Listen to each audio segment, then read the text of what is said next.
लोकसभा चुनाव 2024 में बीजेपी से मुकाबला करने के लिए विपक्षी गठबंधन इंडिया अपनी रणनीति बनाने में जुटा है। पटना और बेंगलुरु के बाद विपक्षी गठबंधन इंडिया की तीसरी बैठक मुंबई में 31 अगस्त और 1 सितंबर को होने जा रही है।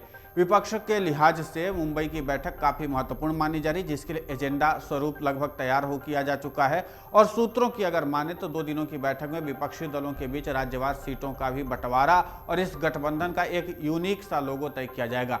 लेकिन इंडिया के संयोजक के नाम की चर्चा होने की संभावना बेहद कम मानी जा रही है। 2024 में बीजेपी से दो हाथ करने के लिए 26 विपक्षी दल एक साथ आ गए हैं और कुछ नए दलों के जुड़ने की भी संभावना है। ऐसे में विपक्षी पार्टियों की सबसे बड़ी समस्या राज्यों में सीट बंटवारे को लेकर के है। इंडिया गठबंधन के भीतर कुछ ऐसे दल हैं जो एक ही राज्य में आपस में एक दूसरे के खिलाफ चुनाव लड़ते हैं। ऐसे में उनके बीच सौहार्दपूर्ण गठबंधन और सीटों का बंटवारा मुंबई की बैठक का सबसे बड़ा और अहम एजेंडा हो सकता है। दिल्ली से लेकर के यूपी, पंजाब और पश्चिम बंगाल तक विपक्षी गठबंधन एक दूसरे दल के खिलाफ ताल ठोकते रहे हैं।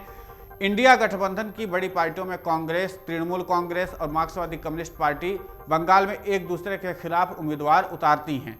केरल में कांग्रेस और लेफ्ट पार्टियां भी एक दूसरे के खिलाफ चुनाव लड़ती हैं। दिल्ली और पंजाब में अरविंद केजरीवाल की आम आदमी पार्टी बीजेपी के साथ साथ कांग्रेस के खिलाफ भी चुनाव लड़ती है। उत्तर प्रदेश में कांग्रेस और सपा के बीच 2017 के बाद कोई गठबंधन नहीं हुआ है।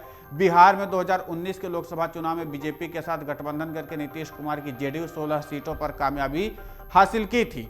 इस बार के चुनाव में कांग्रेस और आरजेडी के साथ जेडीयू को 2019 की जीत हुई थी। सीटों के बराबर उम्मीदवारों को समर्थन देना भी इस गठबंधन के लिए बहुत चुनौतीपूर्ण होगा। इंडिया गठबंधन की पटना और बेंगलुरु में होने वाली बैठकों के बाद अब सीताराम येचुरी और अखिलेश यादव जैसे नेताओं ने राज्यों में सीटों के बंटवारे को लेकर के स्थिति स्पष्ट करने और निर्णय लेने की बात कह चुके हैं। इसलिए मुंबई में होने वाली इस बैठक में इस पर लगभग सहमति बनने के आसार दिख रहे हैं। विपक्षी गठबंधन के एक नेता ने यह भी बताया कि इस बार मुंबई की बैठक में 2024 के लोकसभा चुनाव के लिए जनता को आकर्षित करने वाला इंडिया गठबंधन का लोगो लॉन्च किया जाएगा। साथ ही इंडिया गठबंधन में मौजूदा 26 दलों के अलावा कुछ अन्य क्षेत्रीय दलों को भी शामिल करने पर विचार किया जाएगा। बैठक को सफल बनाने के लिए महाराष्ट्र विकास आघाड़ी के तीनों प्रमुख दलों यानी कांग्रेस, उद्धव ठाकरे की शिवसेना और शरद पवार की राष्ट्रवादी कांग्रेस पार्टी ने पूरी तरह से कमर कस ली है। महाविकास आघाड़ी ने मुंबई में बैठक में शामिल होने वाले 26 विपक्षी दलों के 80 से ज्यादा नेताओं और 5 राज्यों के मुख्यमंत्रियों के स्वागत, ठहरने की व्यवस्था, भोजन, ट्रांसपोर्ट के अलावा मीडिया और सोशल मीडिया में बैठक के प्रचार जैसे जरूरी व्यवस्था को भी आपस में बांट लिया है।